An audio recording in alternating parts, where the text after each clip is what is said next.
Hello everybody, welcome back to another video in this series on orcharding. Today we're going to talk about harvest, a great time of the year when we get ready and collect the harvest from our orchard. So this video is going to tell you the preparatory steps that you need to take and how to know when your fruit is ripe and also the best methods of collecting your apples. So a lot of this will depend on whether you're going to be using apples for cooking, eating, juicing, or making cider. So plenty of information. Hope you find it interesting and let's crack on with the video.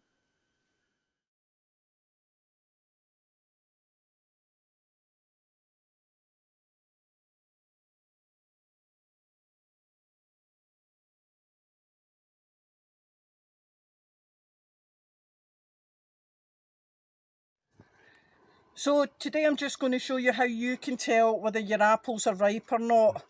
And we've got this tree which hasn't done very well this year because it's been so dry. We've had a terrible drought. But what you're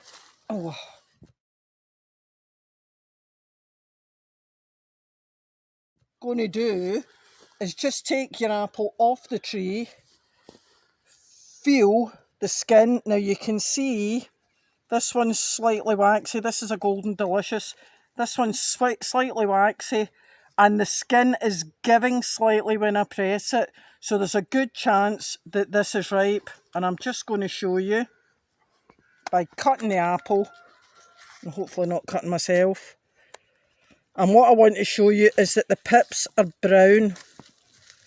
Right, you can see that brown pip. And that means that the apple's ripe. If the pips are half brown and half white, it means they're not quite ready and you can store them for a couple of days. And if the pips are white, it's not ready yet. And the reason why that this is important is because if they're not ready, the apple is starchy and not sweet. So it's sweet, it's not juicy because as I said, we've had a drought. But that's actually not bad. But unfortunately, I've only had a handful off this tree.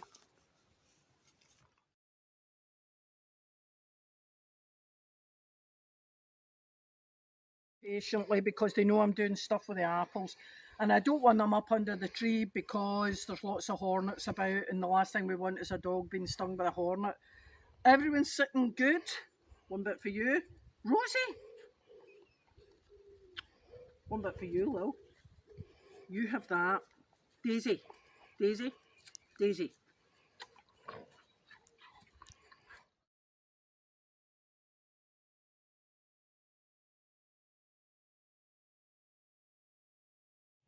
So these are the orange crates that we use for collecting our apples. We have given them a rinse out to make sure that they're reasonably clean. And this is important whether you're doing juice or cider. The reason why we use the plastic crates is they are washable, they're durable, they're reasonably rigid, and they are stackable. And each tray contains about 20 kilos of apples, so they're reasonably easy to lift and they've got handholds on them. So we're just waiting for our transport to take them up to the orchard and then we'll get started.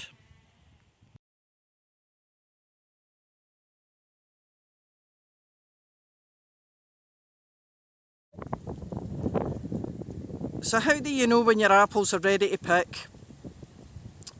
Well, just try and pick it. So what I do, put my hand under and just give it a gentle tug. So that's not quite ready, it's not coming away in my hand. Oops, I thought that was a wasp. Oh, there we go. Now, you can see I didn't even pull that. That's ready, it's got a wee bit of damage, but that will make lovely cider. So you can see it's a wee bit breezy. And I do have on my special all singing, all dancing microphone now. I'm not really sure how it works, but hopefully this sounds a wee bit better than what it would normally do up here when it's windy. But just look at these apples, and we're trying to work out what these are. So this is an early to medium, and it's an eating apple, and I think because it's got a slightly flat shape, I'll just pick one off. There we go, really easy to come now, so it's ripe. But I think that is either a Discovery or a Lord Lambourne. So I wanted to show you these apples. These are all from the same tree, but there's an important reason why I'm showing you. So anyone watching this video is either going to want their apples for eating, cooking, juicing or cider. So this is an apple that's just come directly off the tree. The rule of thumb is if you're happy to take a bite out of it, then it's good for juicing or cooking or eating. And what you're looking for is no damage. So there's a tiny wee peck, but I'd be quite happy just to bite that off and eat that. So that is good for our purposes for juicing, cooking and eating. Then you're going to find loads of apples like these. So they've fallen off the tree. There's been a bit of bird damage. I am happy to use that for making cider, not juice. So if I'm picking apples for juicing, I'll keep the perfect apples in one crate, and I will put apples like this in my cider making crate. Then we've got this. Now there's a lot of rot, and that's brown rot, that's a fungus. Personally, although some commercial cider makers do put these into ciders, I would chuck that. If I'm not happy to take a bite out of it, and really I'm not, if I'm not happy to take a bite of that, it goes for compost or I'll bin it. And you won't believe this, but I have seen West Country cider makers using apples like these. Needless to say, those companies, I'm sorry, I don't drink your cider. If you're prepared to put that in, I don't want to know. Now that to me is just for composting or the bin. And I go round the orchard 2 or 3 times, taking these, bagging them and getting rid of it, because I don't want disease in amongst my trees. So, you know now what to look for and what to avoid. And we're here in the orchard, and I'm going to do a bit of filming of the harvest. Now, you can see we're not the only people who like the apples. The wasps are coming because it's the end of the season and they're getting all this sugar-laden juice. Now, I hate wasps. Thank goodness there's no hornets here. I would be in the next field by now. But just beware, when you're picking apples, might be a good idea to wear gloves because you don't want stung.